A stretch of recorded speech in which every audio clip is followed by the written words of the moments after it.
a blue ribbon, a yellow bracelet. Bring them home now. A sweatshirt. Free our hostages. A necklace, a dog tag. Halev Shalanu Shavui Ba'aza. Our heart is with the captives in Gaza.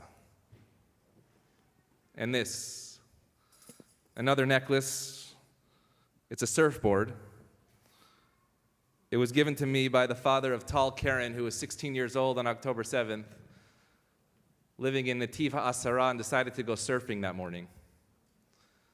He heard sirens on the beach. He texted his parents, and his parents told him, when the sirens die down, be safe and come home. And Tal did not come home. He was one of the ones murdered by terrorists that infiltrated by sea. 20 members of Nativ HaAsara, a moshav on the Gaza border, were murdered that morning, and they, in fact, were infiltrated by the infamous paragliders over the fence. When Tal's father came here, he walked into the sanctuary, and he walked over to the section, and he saw our hostage square. And they weren't just names, but they were people that he knew. And if I asked you on the first day of Passover last year, if I said those words that I just said, blue ribbon, yellow bracelet, sweatshirts, dog tag, it wouldn't make sense. But I said those words this morning, and everybody nodded their head. In fact, walking around the Torah, so many of you are wearing the same dog tag as we are today. Because these are no longer just symbols, but they are part of our story. Last night at our Seder, when most of you probably did something similar, we had an empty seat. We told the story of Amiram Cooper, 84 years old, from Kibbutz Nir Oz. His wife, Nurit, was one of the hostages that had been the first released with another woman, but Amiram is still hostage. And we decided to tell his story at our Seder because Amiram's niece, Rona Passman, is a member of Sinai Temple and part of the Sinai Akiba family. And so last night at our table, Amiram was with us. He had a Haggadah at his plate. He had a plate. His picture was there. And as we held up the second cup of wine, we said these words, V'hi she'amda lavotenu. And this is what has stood by us and our ancestors. For it was not only one time where somebody rose up to destroy us, but Eila b'chol dor vador. In every generation, people rise up to destroy us. HaKadosh Baruch Hu matzilenu biyadam. But in God's hands, we are saved. On March 26, 1945, then Vice President Harry Truman addressed the annual Passover service to the Jewish Welfare Board in Washington, D.C. This was just weeks after the liberation of Auschwitz and after 6 million Jews had perished in the Holocaust, and he addressed what Hitler did not know. Truman said, I quote, "Little did he reckon with the courage and endurance of a race hardened by centuries of oppression and strengthened by a firm faith, that ultimately Moses would come to lead them out of their bondage and into the promised land. Vehi she'amda lavotenu. It is this that kept us going throughout our history.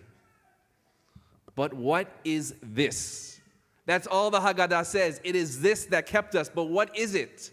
Because if anti-Semitism is the only this that has kept us alive, then maybe it's just not worth it. My own alma mater at Columbia University, it's just not worth it. So what is this that keeps us in the story? And this question of Vehi she'amda has been asked over and over again within our history. Over 100 years ago, Mark Twain, he explains that there were Egyptians and Babylonians and Greeks and Persians and Romans. They all arose, but they faded away. And throughout the rise and fall of all these empires, Twain explained that the Jews never weakened. We did not slow our energy, and we did not dull our aggressive minds. Because as he wrote, he said, all things are mortal but the Jews. All other forces pass, but he remains. In fact, Frederick the Great of Prussia once asked his court chaplain, he said, can you explain to me God's existence? And the chaplain's answer back to Frederick the Great, he said, the Jews. And so what is V'hi She'amda? What is this that continues to carry us through these generations? And there's a beautiful teaching that I found by the 19th century commentary, Rabbi Tevel Abande, also known as the Ma'arechet Heidenheim. And he said the answer is found in that word he. He in Hebrew actually means she, but he can mean it. What is it? And the Ma'arechet Heidenheim says that he is an acronym. Hey, Yud, Aleph. Hey is the number 5, and it stands for the 5 books of Torah. Yud is 10. The Aseret HaDibrot, the 10 commandments, are mitzvot. And Aleph, Echad, the unity of all of us under God. The answer, V'hi She'amda, is that it's within our own tradition. The gifts that our tradition gives us of values, of ritual. And also the word he, as I said, means she, which is also a beautiful description of the Shekhinah, which is the feminine presence and motherly presence of God. That is what has never left us. And after learning this beautiful teaching of V'hi She'amda, I began to think about the history of our Seders during persecuted times. What would it be like if we knew that it was going to be our last Seder? What would that have looked like, and what would we have said? On April 19th, 1943, it was the Warsaw Ghetto's last Seder. The Jews of the Warsaw Ghetto were about to be liquidated, and the Jews had their Seder led by Rabbi Eliezer Yitzchak Meisel. He knew the fate of his community, and as he walked into the Seder that night, he said these words, now that we have had this Seder, it is a good time to die. Even in that moment, though, from the survivors' testimony who were at that Seder, they understood that they were acknowledging their Judaism. One survivor said, we were remembering our ancestors in slavery and we had nothing here to survive. There was no physical hope in the Warsaw Ghetto Seder, but there was a spiritual hope that a rabbi in Los Angeles 80 years later would tell all of you that a Seder existed in the Warsaw Ghetto. They knew it was going to be their last Seder, but they also hoped that that Seder was going to be spoken about forever and ever. That is what keeps us alive. Our story keeps us alive. And it's you, and it's me, and it's us who must tell it. When I read the story of the Warsaw Ghetto Seder, I then began to think about all of you. And I do not have a sociological training or background, but I went around and I interviewed a lot of you this week, and I asked you one question. I said, can you tell me about your last Seder in Iran? I asked people of multiple generations, and here are the answers. One Sinai member who has a couple of teens in our teen center who left Iran in 1997, she told me she could not remember her last Seder, but she remembers vaguely the dichotomy between saying, next year in Jerusalem in my house and outside our door, the chance of death to Israel. Another member explained to me that he left Iran when he was 13 years old. It wasn't during the season of Pesach, but it felt like Pesach. There was no time literally for the bread to rise. They left in haste. Another person came to this country in 1979, also at the age of 13 as an orphan without their parents. The same answer, he told me, Rabbi, I cannot remember my last Seder, but I can tell you a detailed description of my first Seder in America. And finally, I talked to a mom in our Douglas Family Early Childhood Center. She left Iran in 2004, and her parents still live in Isfahan. She arrived here after college graduation through Vienna, and just a few days before Pesach, she was in Houston, Texas. And at that moment, she told me, was the first real understanding and definition that she had of what liberation was all about, as she sat around her Seder table with cousins that she had never met before. Not one person, and I asked even several people as I walked around with the Torah this morning, could you tell me the last Seder in Iran? And nobody could really recollect what that was like. But every single person could tell me what the first Seder of liberation was like in their life. And when I thought about that, I realized the answer was V'hisha Amda. To put it in other words, what was most important was not what we had left behind, but is what we had taken with us on our journey ahead. And what did they take? They took the Haggadah and the words of V'hisha Amda. They took tradition, they took values, and most importantly, we took each other. You see, the difference between Rabbi Meisel's and the Warsaw Ghetto Seder and all the Seders that I spoke about with all of you was that the Warsaw Ghetto was a meal of resistance, but all of our Seders have been meals of liberation. In the ghetto, they had no place to go. There was no state of Israel, there was no Jewish army.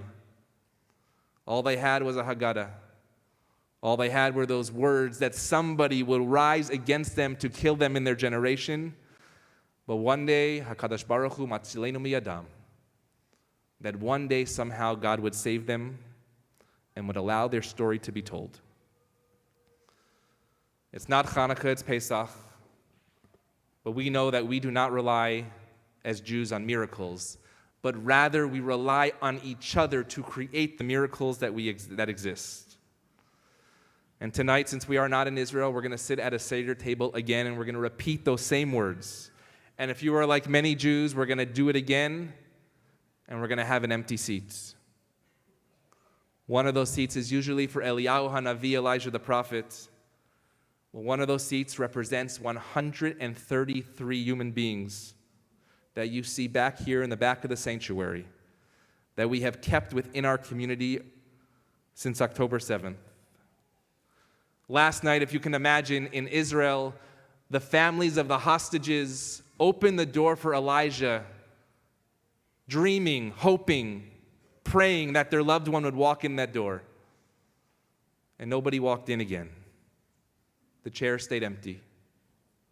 And so tonight, say those words of V'hisha Amda. Know that Amiram's Cooper from Los Angeles through Israel, and Hirsch Goldberg's family, and the 131 others, they are all waiting for Elijah to bring that moment of redemption and make it a reality. You know, people have asked, how long are you going to keep these chairs here? And the answer is, we're not sure yet. Because when we acknowledge their absence, only then do we feel their presence. And this takes time and this takes effort, but we know the job is worth it. It's our job to learn their stories, but most importantly, it's our job to tell those stories. It's our job to continue wearing your blue ribbon, your yellow bracelet, your dog tag, your sweatshirt. You know, directly after October 7th, Rabbi Guzik and I and the clergy, we were inundated with requests, specifically of families of hostages, to come and stand right here on this bima. And that's changed recently. Not because they don't want to tell their stories, but the request has changed. The families of the hostages come here and they say, can you tell us another community that's not Jewish, a church, a school, for us to tell our story there? That is Passover. Their story cannot just stay here. Their story needs to expand. Their story needs to go beyond our hearts and souls. Those stories need to go out of these seats and out of the sanctuary. Because those seats are not empty when I look at them. Those seats are full of life waiting to be rebuilt. Tonight's Seder number 2. But you know what tonight is? Seder 198. Is that not what V'hisha Amda is teaching us? What is the promise that will save us? It's the promise that you and I will tell this story again and again and again. When we get to the Magid section, the telling of the story that is close to the food, so sometimes we rush through it, but it says, V'higarata levincha bayom hahu. On this day we should tell our children. And the last word of that sentence is lemor, saying. And the rabbis say, why do we have to tell our children saying? It's enough that we just tell them. And the rabbis explain that the word lemor means it should not stay at our Seder table, but we should ensure that our children should understand how to tell that story as well. And so before you leave today, don't walk that way, but walk over here first. Pick a name, see how old they are, and learn their story. And when you walk out of the sanctuary, you see a new, brand new since yesterday, bring them home poster, the size of the entire wall. Match that name with the picture. See who they are. Maybe they're just like a brother or a sister, a child, a parent, a friend. Manish tanah halayla hazeh. Why is this night different? Because on all other nights, we don't tell stories. But on this night, we will tell the stories of our hostages who are not yet home. V'hisha amda. What will save us? The promise that we will never forget. The promise to tell their story. The promise that we will always, always be a part of us as we continue our sacred work each and every day to bring them home now. So that next year, when we gather here in the sacred space, they too will remember their first Seder of liberation as our empty chairs are filled. Chag Sameach, Am Yisrael Chai.